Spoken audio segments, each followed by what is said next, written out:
Rapido ni Patrick Tulfo, ang maaasahan, makakasama nyo, handang tumulong at umalalay. Rapido ni Patrick Tulfo, ang laging Napalipan-lipan ng broker, no? Of course, yes. Kasi ano yan eh, hindi naman na isusulo niya. Kundi, okay yun. The problem is, yung hindi magbabayad ba na maayos? Eh, magkano na yung kita mo sa isang container?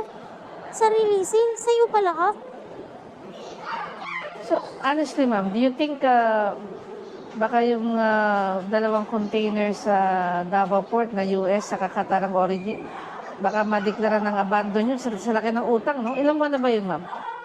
Yung US, last February pa yata yun eh. O March. Yes. Ang arrival.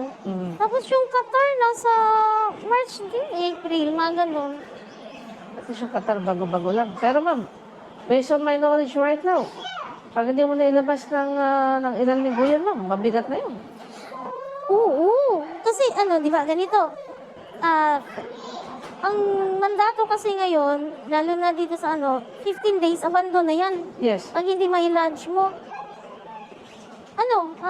Yung 30 days, yun yung grace period mo.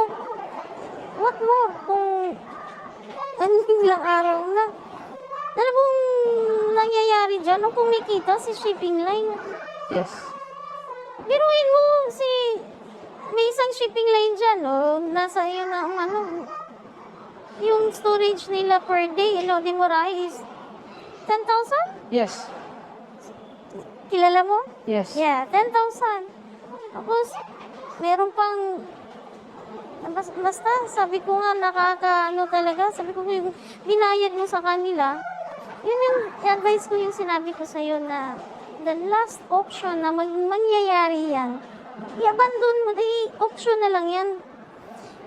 Para lahat ng charges dun sa lifted. Yes, lifted. Yun yung advice ko. Pero hindi ma'am, ko binigay yun, sir.